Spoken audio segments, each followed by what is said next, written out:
Hey, I'm going to talk today about wildland fire codes and principles. What you shown here, this is a 112,000 acre fire that happened in central Idaho in July of 2019. And what I need to emphasize here, this was a fire that occurred in fairly benign conditions. And the largest fire that happened in this particular reservation in history. And what's interesting is the weather was benign, even, the whole area, it was fairly calm. But as you can see, a lot of telephone poles and power poles were damaged. And the reason that's important is these power poles supplied a national laboratory that did nuclear energy research. So wildland fires do have impacts, and there are some ways to mitigate against that. But the strategy for over about 150 years from BLM, Bureau of Land Management, National Forest, to avoid situations like this has been suppression. And what suppression has done is it has changed the combustible loading and geometry of the combustibles on the forest floor and in the steppe of the Intermountain West.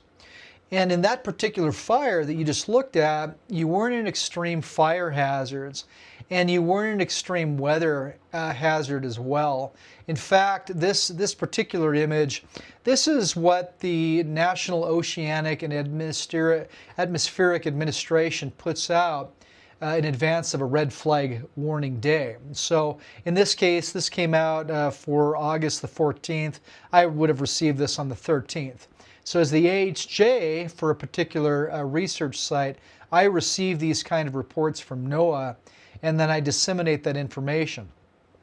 So the point is that back here, this particular fire, it happened in a benign weather situation. It happened when the fire danger was high, but not very high or extreme. And you certainly weren't in conditions that warranted additional, like stage 2 precautions. Now, the question you got to ask yourself is, what happens when you're in an extreme scenario? This particular table comes from the International Wildland Urban Interface. And as pointed out, that last fire that burned 112,000 acres, it occurred in a medium fuel area in what's defined by the I-WUIC code, International Wildland Urban Interface code, as a Model T Great Basin sagebrush. But if you look at this particular chart, medium fuel load, if you have wildland fires in extreme days, or in other words, if NOAA submits more than 7, so 8 or more red flag warning days a year, combined with a medium fuel load in a wildland urban environment, that produces an extreme high fire hazard. So an extreme fire hazard doesn't necessarily rely on a heavy or a large combustible loading. You can do that with a medium fuel load. If you take a look at this image, the firebrands, the ember storm on the left, that's due to a fairly medium fuel load environment under high wind conditions. And it would be comparable to parts of Southern California. Pacific Palisades might be a little heavier, but the reality is the images on the right, they weren't caused by the firebrands in this question, but other firebrands in the Oakland Hills fire in 1991 resulted in these fires. The top image on the right side, that was a hot tub cover that was ignited from one of these firebrands that were blown in from a wildland fire. It was called a spot fire. And it just so happened that there was an individual that remained in the quarantine area, in the area that you're prohibited from being in, and was able to extinguish that fire with a garden hose before it was able to consume the hot tub in the house. If you take a look at the cedar shakes, the bottom right image, this is a common occurrence from firebrands. It would be a non-rated roof. Typically roofs are class A, B, and C. These kind of wood shakes are non-rated and are extremely hazardous in a wildland fire scenario. So you have to ask yourself, back on that fire that consumed 112,000 acres, had that happened in extreme weather, in a situation such as exhibited in the photo on the left, you would have had massive quantities of firebrands raining all throughout the area. That particular situation can lead to serious consequences because they can ignite multiple structures. Here's an example from one of those firestorms.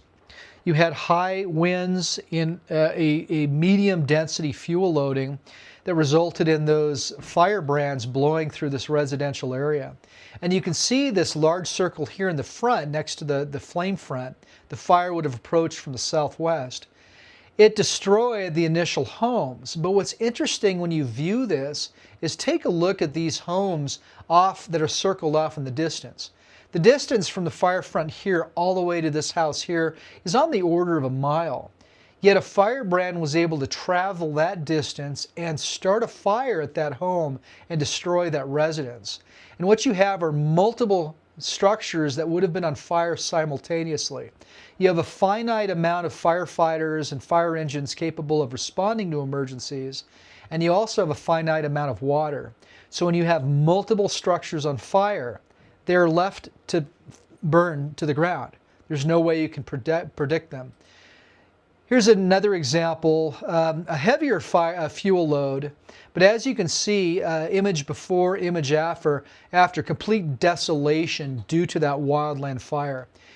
And some ways you can mitigate against that if you are able to clean off vegetation litter, like leaves in gutters, for instance. That's a common bed for those firebrands to land in and to ignite. And they effectively act as a fuse or a wick. A fire, once ignited on leaf litter within a gutter, it will follow a linear direction until it finds an opening within the construction that allows it into the structure and causes the structure to be destroyed. The image at the top right is an example of how roofs can actually ignite. And as mentioned before, roofs follow certain classifications, A, B, C, and D. If you have leaf litter on a roof, regardless of its classification, and it ignites in a wildland fire, you're going to face the potential for structural damage. That's why it's important not to just keep the gutters clean, but also the roof corners devoid of such litter from pine needles and leaves. Here's some examples of how roofs are classified. One precursor that judges whether or not a roof meets a certain classification is whether it burns through the underlayment. And you have to look at roofing not just as shingles or corrugated metal. Roofing is actually a composite that includes the top layer as well as the underlayment. For instance, in certain circumstances, the difference between a Class A and a Class B rated roof is the difference between 5/8 inch plywood and 7/16 inch plywood. If you take a look at the apparatus for gauging classification, it relies on something defined with an ASTM E108.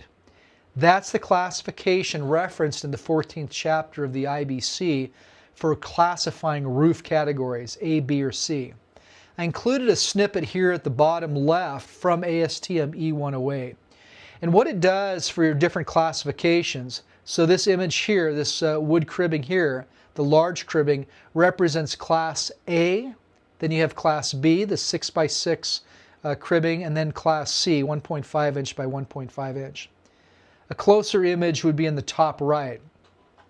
But depending on what classification you're testing to for a given roof composite, the shingles, underlayment, that kind of thing, you'd place that cribbing on this inclined surface in the top left.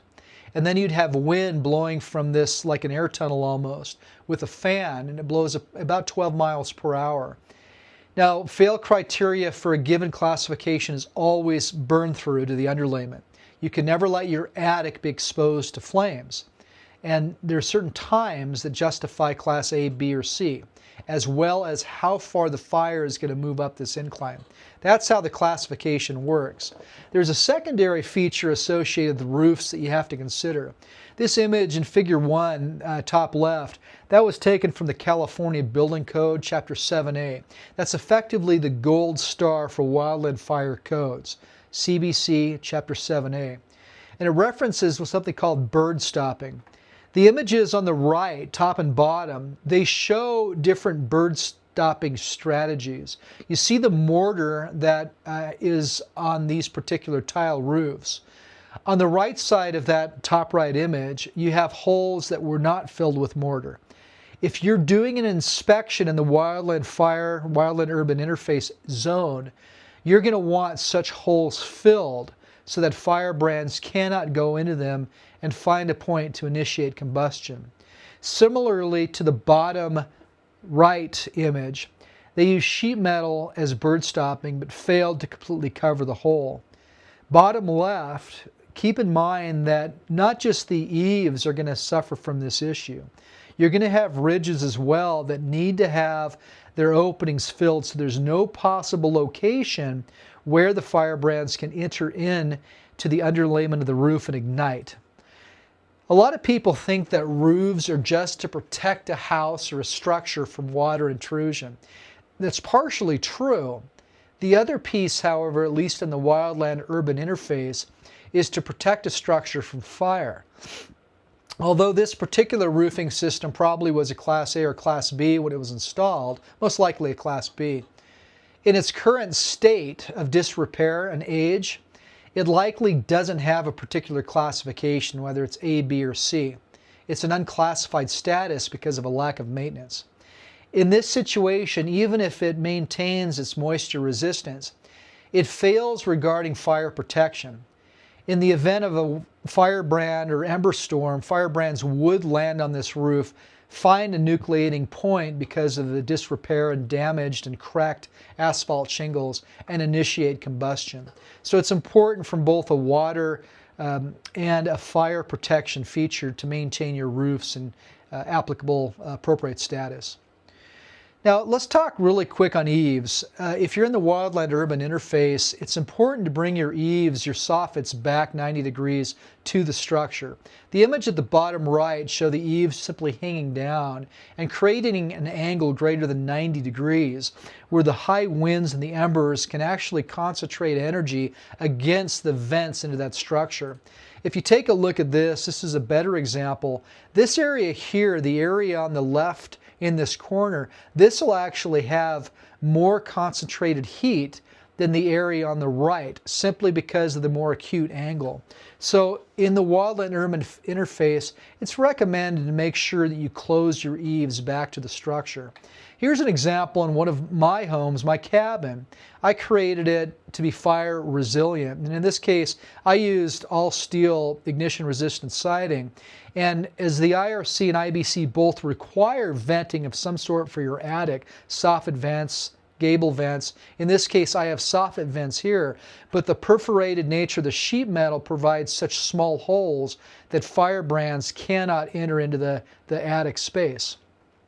So penetrations in general in your roof, actually in your entire structure, you need to have them screened. The mandated requirement is, an 1/8 inch screening, 1/8 to 1/4 inch screening is what you're going to use for vents such as that shown on the top left, or even for crawl space vents.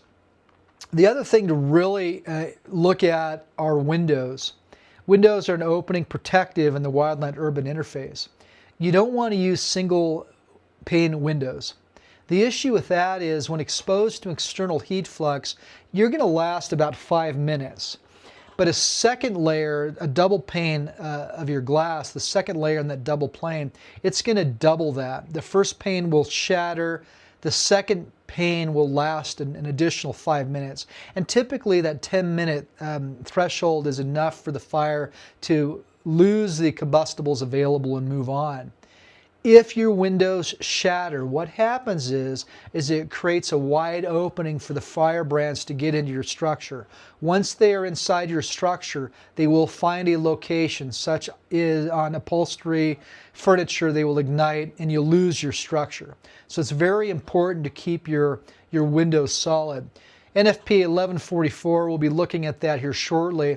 It actually recommends, in certain places requires, tempered glass in the wildland urban interface. The other thing to consider is your cladding. Believe it or not, the poorest performing cladding for your windows is vinyl. What vinyl does when exposed to a heat flux or even the convective currents of blowing hot air is it will melt. And once it loses its structural yield strength, its rigidity, the glass will fall out. And that'll leave an opening for the firebrands to get into your structure. So what needs to happen is either use wood. Believe it or not, wood is better than vinyl. But more appropriately, use a steel that has vinyl cladding, such as this image at the top. That would be ideal, but using just standard vinyl windows in a wildland urban interface would probably be inappropriate depending upon your location. Taking a look at siding. Siding is interesting. The top right snippet is from the International Wildland Urban Interface, section 503.2. And if you look at it, it has a very clear definition for ignition resistance. It uses the extended ASTM E84 test. That's the Steiner tunnel test, and I'll show what that is, in determining if something's ignition resistant. Now look at NFPA 1144. NFPA 1144 was recently merged into NFPA 1140, but most municipalities are a couple cycles or at least one cycle back. So most municipalities that adopt a WUIC, Wildland Urban Interface Standard, most of them would use 1144. A lot uses the I-WUIC code. But 1144 is interesting. It's a little bit more lax. It's looser. And I circled the definition, this an ignition-resistant material. You see what that says there? And it goes on. It gives you other options in terms of what siding to use. It requires an ignition-resistant siding or exterior fire retardant treated wood or non-combustible material or a 1-hour fire resistance rating per ASTM E119. What's interesting about 1144 is it gives you no definition of what an ignition-resistant material is. Incredible latitude for the AHJ or the builder that wants to push back on a more conservative AHJ. The difference here that I want to point out is the I-WUIC code has a very clear definition of what ignition resistant means. It's the ASTM E84 extended test. 1144 doesn't. So it's important that if you are managing your facility or if you're an AHJ or if you are a homeowner, you recognize there's different gradations associated with ignition resistance. In one situation, I required, they were putting in some trailer systems, park basically. And I just said to the builders, I need something ignition resistant. And we settled on cement, fiber reinforced cement board. That's non-ignitable, non-combustible. I probably would have gone with something a little bit looser, but I felt that was reasonable. If you're dealing with mobile homes and manufactured homes and you're in the wildland urban interface, this is a requirement from NFPA 1144. You are required to have skirting. Non-combustible materials, fire retardant wood, or other ignition resistant material. And there again, that's that term ignition resistant material. It's undefined, a lot of latitude there. But you have to skirt it. It's required. Here's some examples from the Palisades fire. The week after the Palisades fire was in control in January of 2025, I took a week off from vacation time from my employment where I work, and I drove down to Los Angeles. Now the Pacific Coast Highway was blocked off by the National Guard, so I couldn't get into Pacific Palisades, but what I did do is I went to Santa Monica. So Santa Monica is on the boundary between Pacific Palisades and to the south, and there was a lot of homes on the very north side of Santa Monica that were destroyed. And here's a couple examples. What you have here is vegetation. I just wanted to point this out. You have a lot of vegetation next to a damaged home. And then this home on the right, I never would approve that for insurance. This home is bad, and I'll show you in a couple future slides why that is the case. If you look behind it, they have juniper. Hollywood juniper in this case, but if you're up farther north or in the Great Basin, juniper burns very fast and has the potential to hold low moisture content. Typically, like in the Lahaina fire on Maui, those palm trees, the palms were destroyed, but the trunks remain active and alive, and the palm simply grew back. And some people credited base lasers or something to cause that. But the reality is, when you're dealing with most vegetations, you're on the order of 200% moisture content. And you ask yourself, how is that possible? Well, moisture content of vegetation is based on dry weight. So you're 225% moisture content. And at those contents, because a pound of water, which is about a pint, it takes 970 BTU to convert that from water at 212 degrees Fahrenheit to steam at 212 degrees Fahrenheit. So this huge amount of energy for that phase change. Whereas just raising water like 1 degree Fahrenheit, 1 pound would be 1 BTU. That's the definition. So a huge amount of energy goes into creating steam. That's what keeps vegetation from burning. So in this case, the Pacific Palisades fire, you did have the fire destroy the home. And the vegetation here adjacent to it, it did not add too much to the combustible loading in terms of the fire. But take a look behind this home, these juniper trees, they would have exploded. If they would have been hit by a firebrand and ignited in dry conditions, which Pacific Palisades fire occurred during dry, windy conditions, that tree alone would have taken out this house. Take a look at the siding, all wood siding. So if you look at the vegetation you're dealing with, this particular graph has to deal with juniper of different moisture contents. But if you look, based upon the thresholds they're targeting, huge amounts of energy output for the volume they tested here. This table at the top left, now this all came from the California Building Code Chapter 7A. But if you look, Hollywood juniper is not recommended in the wildland urban interface for vegetation covering. There's other stuff you can use, like the orchard rock rose. It would have a lot of moisture content and it wouldn't cause problems. Oleander is another example from this graph. If you look here, this is interesting. This is Douglas fir moisture content of Christmas trees. And you can see the output. It's, for a constant size tree, it gives you a comparative analysis that jumps all the way up to 3 megawatts. Christmas tree fires are hot. Now they're short-lived. They don't have a lot of mass, but they're crazy hot. 3 megawatts is on the order of a car, a sedan burning. I mean, obviously it's going to go a little higher than that, but it's incredibly hot.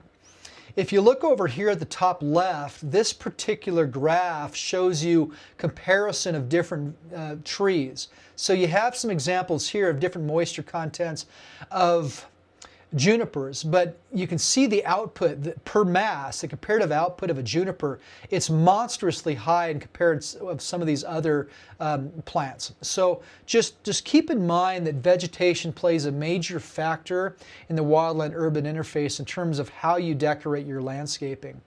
Here's an example of an appropriate level of landscaping. So topology plays a major impact in terms of fire spread. If you look at the house on the right, they're perched on a ravine or a hill. The fire is actually, because of the buoyancy or the stack effect, the buoyancy effect, it's going to go up and it's going to follow the profile of that ravine and it's going to preheat the vegetation in advance of that flame front.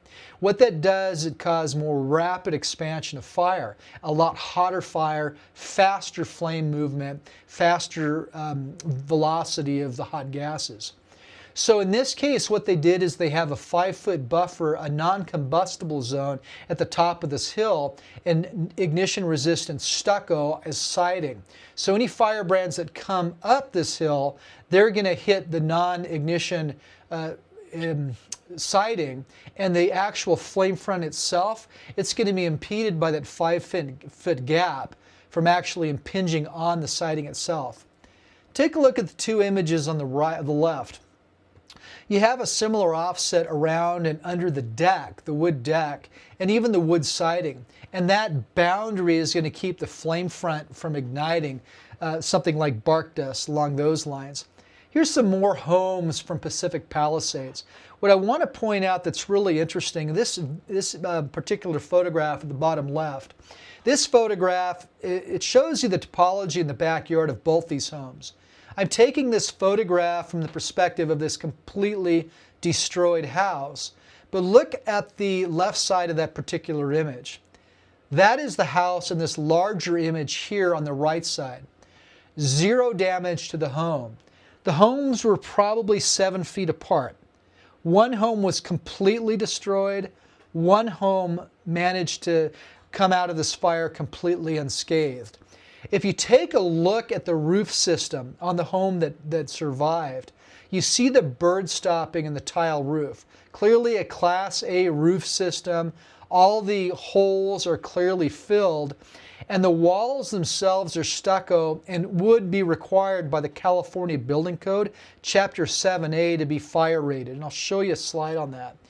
That's the difference between the house that survived and the house that didn't. Take a look at the top left. Similar situation. It did not survive the Wildland fire because it didn't abide by current homes.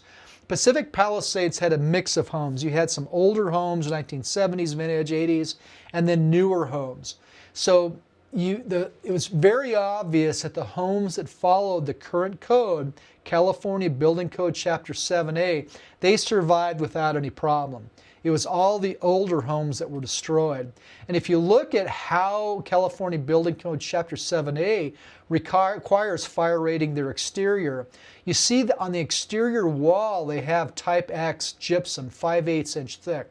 And then on top of that, for weather protection, they have an exterior covering that's impervious to water. I want to point out something about Type X versus standard gypsum. If you go to Home Depot, buy 1/2 inch or 5/8, it's not Type X. Technically, it's not rated. It does provide some rating, 20 minutes. 5/8 a little bit more, but the reality is the stuff you're going to buy at Home Depot or Lowe's, when it's exposed to flame impingement over time, it's actually going to fall apart. The difference between that and Type X is Type X has glass fibers embedded in the gypsum matrix that keeps it as a whole composite for the whole duration that it's rated for. So you can easily obtain a 1 hour rating with a couple sheets of gypsum. That's Type X. So when you're, just as an example, that's why the periodicity for your screws, your fasteners, you have to look at that. It has to be taped, that kind of thing. So there's a lot of rules that go into how you're going to deal with Type X in like a fire rated barrier in a structure. This is the Steiner tunnel test, and ASTM E108 came up before. It's how I-WUIC, the International Wildland Urban Interface Code, defines rating for your materials. That's how you're going to rate fire barriers. If you look at Chapter 7, or Chapter 8 actually, the IBC, they mention Class A interior finish as well as Class B and Class C. Well, this is the Steiner tunnel from, I believe, 1944. I think it was FM that developed that, but the gentleman's name was Steiner. And what it is, it's the tunnel basically, and what it does is it has gradations. And how they set this up initially is cement board has basically a 0 flame spread index, and red oak is 100. And then they graded it based upon those 2 points and made this linear scale.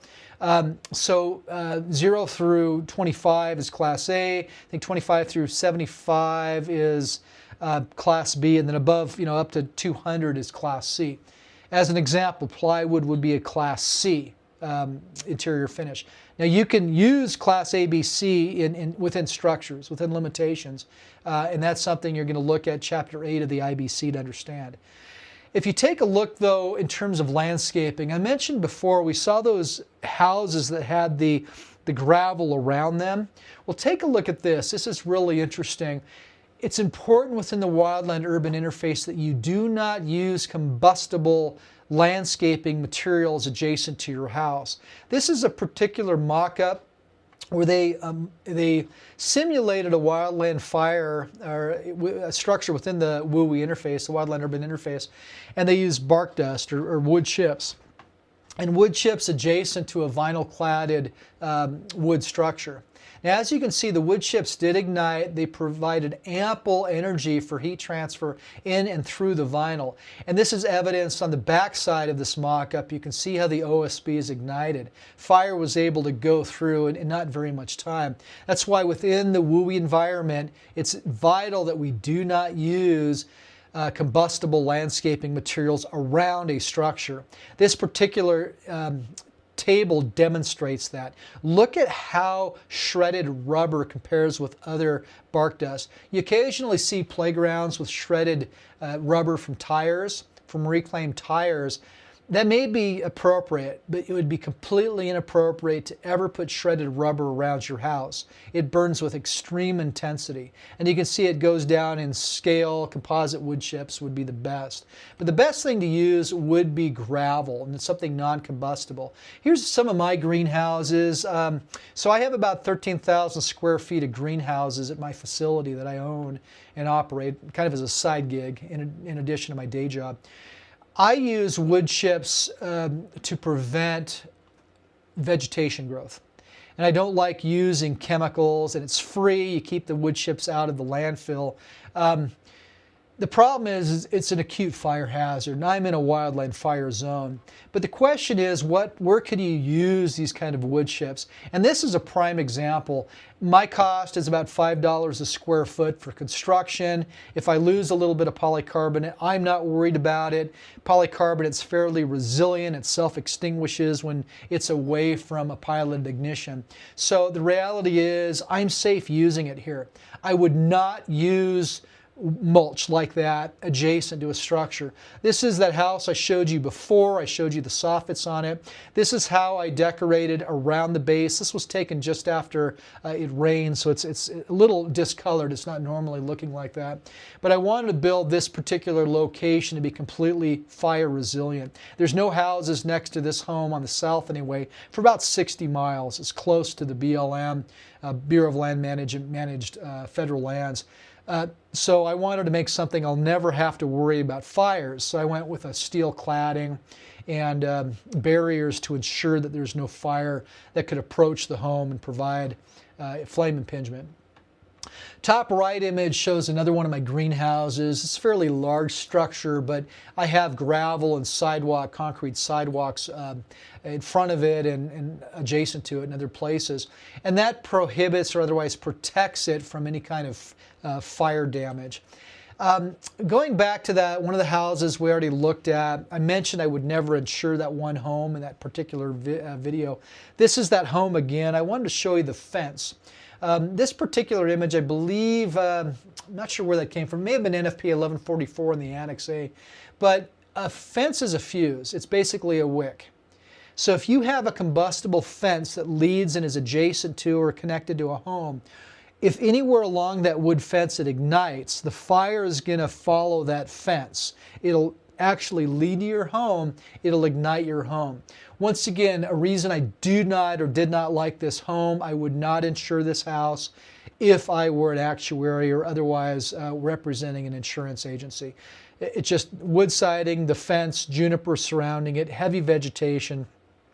The backyard is adjacent to a steep slope, no parapet wall or other protection. What saved this home was interesting. I actually went to the other side of the ravine and inspected the backyard of this home from a distance. What you had on the bottom was terraces that were landscaped. Whoever did the landscaping, I'm sure, did not do it from a fire protection perspective. It was purely aesthetics. But what it effectively did is as the fire was racing up this ravine and up the side of it, these particular non-combustible walkways that were done for landscaping purposes only, it gave enough distance between combustibles that it allowed the unburnt combustibles to remain away from the fire front. So that's a strategy to keep fires at bay. This place got lucky. A couple firebrands blowing through the air, landing in leaf litter, you would not have a home at this location. Generally speaking, the NFPA actually specs this out. Here's a couple images I wanted to show you. But what you're going to do is within 5 feet of your structure, it needs to be a non-combustible zone. So keep gravel or something otherwise non-combustible. I don't think there's anything rigid in requiring that. If it's well watered, you could use vegetation with high moisture content, but something that's going to not allow any kind of flame impingement on your structure, and also not going to allow the accumulation of blown-in debris. For instance, you could have an area like in a corner of a building that allows leaf litter, pine needles to blow in and accumulate. You want to make sure that kind of stuff is prevented from happening. So 5 feet and to 30 feet, it's a well manicured environment. So you want to minimize your combustible loading. If you do have things like spruce trees or junipers or something that has more flammability associated with it, you're going to want to maintain those in islands, small quantities. And then when you go out from the 30-foot to 100-foot area, that needs to be managed. The vegetation needs to be controlled. Keep your limbs cut below 6 feet. Make sure it's taken care of, that you don't have grass that's allowed to accumulate and cause problems. Generally speaking, the minimum distance in the wildland-urban interface defined by 1144 is 30 feet. If you look, though, I mentioned before, you can be in an extreme hazard for wildland fire even when you have a medium fuel load, and that's based on weather, based on the odds, the risk, the percentage of the possibility that winds are going to happen at the same time you have a fire. If you have an extreme hazard, that jumps from 30 feet to 100 feet.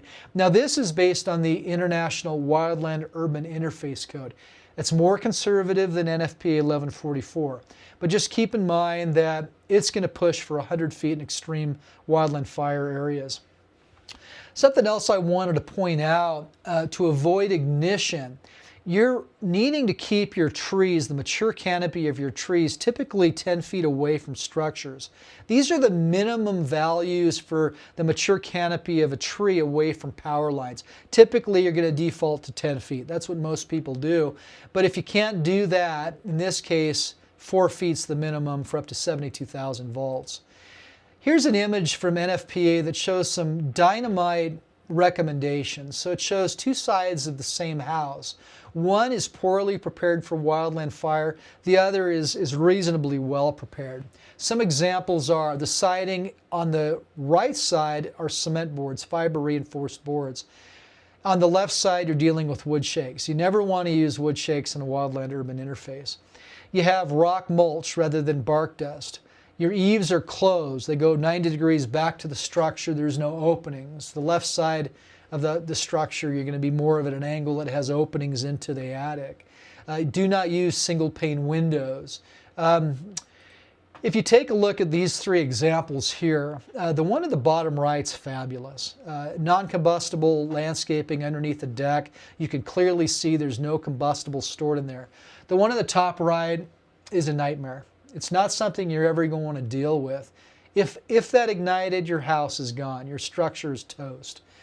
I put this image in on the right or the left simply to demonstrate how topology plays a major impact in terms of flame impingement.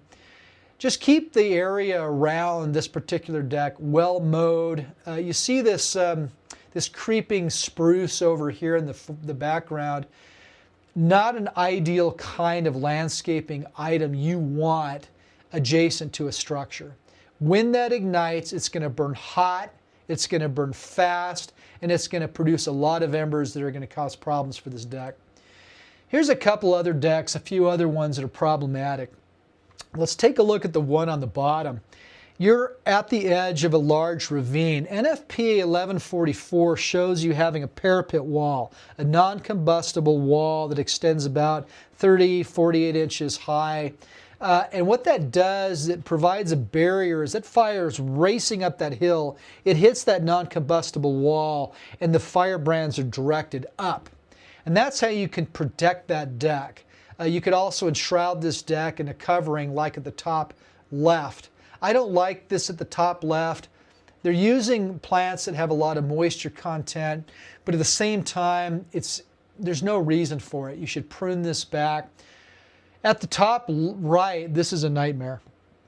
It's important to have lattice or screens or something to keep stuff from blowing in under the deck. But this particular configuration of combustibles is probably worst case for ignition. If you did not have a well-maintained no combustible zone in front of it, if you did have some leaf litter, for instance, and a firebrand hit that, that would take off like that. Decks are a major source for igniting structures, so maintaining your decks is very important. In this example, the center picture, the main picture, this is once again from one of the houses at the Pacific Palisades on the Santa Monica side. The deck was the source for the destruction of this house. The fire raced up the ravine, ignited that deck. The deck ended up taking out the home. And what did I want to point out? Here are 3 tests in the top left. The far left in this left inset, this image here, that is deck wood being ignited. And this particular deck wood is a wood composite with plastic without any fire retardant. The center one, you can see the smaller ash damage or darkening on the back of this. That is a wood plastic composite with fire retardant chemicals. And the one on the right that's unextinguished but a larger indicator of a fire, that's redwood. It shows you the differences. So when you're looking at deck material, don't choose the wood and plastic composite unless it has a fire retardant mixed in with it. Talk about apparatus access. A typical structural fire engine is shown here, this type 1 on the left side. This type 3 on the right side, the right bottom, that'd be a typical engine for wildland fire response. You have to consider access to a structure. This particular home, there's no way you get a fire department up that driveway, especially with an overhanging branch. Across the code, the IFC requires 13 feet 6 inches minimum height clearance. For residents, 12 feet is reasonable, but typically you're going to be expected to go 20 feet wide. This is from one of the appendices within the International Fire Code, and it shows you the turnaround areas required if your driveway, for instance, is more than 150 feet. If you're up to 150 feet and you're 20 feet wide, not a problem. Now this is for commercial applications, but some municipalities would apply it. This appendices in the ICC codes are typically not mandatory. The state of Idaho does make it mandatory. Other states may not. But you can see here next to a hydrant, you have to have a little wider driveway or road, that kind of thing. Regarding fire storage, keep in mind, this is from Appendix B of the International Fire Code. And obviously, your IRC residential code is going to be a little different, but it shows you how much water you have to have available for a structure. So a typical residence is going to be what's called a Type 5B structure. You need to have available at some point, if you're non-suppressed, 1,500 gallons per minute for 2 hours. If you look at, generally speaking, one important feature of a home are screens. I can't emphasize enough that if you have unscreened windows and doors, they have to be closed if a wildland fire is approaching. And the reality is, if you're absent or if you're rushed because of a pending fire, you're not going to have time to shut those doors and go through and inspect. That's why it's important to maintain your windows. This is, I mentioned before, I had a cabin that I made fire retardant, fireproof, fire resilient. You can see I have standing seam metal siding. That's what I chose to use on this structure. It's protected. All my windows are screened, so I'm not going to have problems. I wanted to touch on one thing. It's kind of controversial. A lot of people base their notions, their paradigms on basically the people, the herd, the information they surround themselves with. And that's what makes it very hard to communicate the principle of climate change. And I could go through and talk about this in detail, but the physics don't lie. If you look at the thermodynamic properties of gases in our atmosphere, about 1% is argon, 78% is nitrogen, about basically 20.9% is oxygen. What it comes down to is those gases are thermally invisible to infrared radiation. So if you're standing around a fire, a campfire, and you feel that energy, the heat coming off that fire. It's blasting through those atmospheric gases. You feel that energy. If you were in a similar environment, only instead of the atmospheric gases we have on this earth, it was all carbon dioxide, you wouldn't feel the heat very well. Because the carbon dioxide happens to attenuate extremely well with infrared radiation. The other atmospheric gases do not. Only carbon dioxide. And that's the significance with carbon dioxide. What we've done is we've raised it from 0.28% 150 years ago to 0.043% today. It's over a 50% increase. And every year we actually output more carbon dioxide. So 2025, we've outputted more than 2024. 2024, we've outputted more than 2023. 2023, more than 22, etc. That's what it means. We haven't hit peak carbon emissions. So you have all these carbon emissions, and even after you hit peak and it goes down in annual emissions, you're still going to be accumulating carbon dioxide. Now, the reason I bring this up is if you're building a facility and you're basing your notion on today's characteristics for the environment, that may not be the case. Go back to that sheep fire. I mentioned before that the fire happened in benign conditions. I also expressed that you had, in defining an extreme hazard, you have to consider the red flag warning days, the extreme weather events.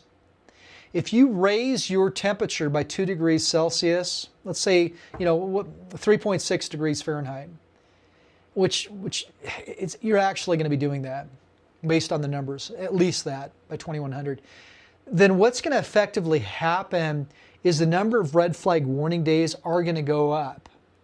Now, I guarantee you've not had weather impacts due to carbon emissions yet. I know CNN and NPR are telling you that. I've scrutinized the data upside down and sideways. The Camp Fire, they kept on saying the Camp Fire, Paradise, California in 2018 was caused by carbon emissions. Absolutely false. The data does not show that. You look at the sheep fire as an example. I mentioned before that 112,000 acres, that was not caused. The data has no bearing right now, but it will. I guarantee it will in coming decades. So when you're designing your structures, design them for wildland-urban interface resilience, projecting ahead. You'll be much better off because you'll have a lot of problems in 20 years from now because of increasing changes. The numbers are really solid. Anyway, thank you for your time. If you have any questions on this topic or other suggestions in terms of interpreting the I-WUIC code or California Building Code Chapter 7A or NFPA 1144, there is an FM standard as well, but it's not widely used. But anyway, those are the principles for making yourself fire resilient in the wildland-urban interface. Feel free to put in some comments and I can address those. Hey, thank you for your time and have a good day.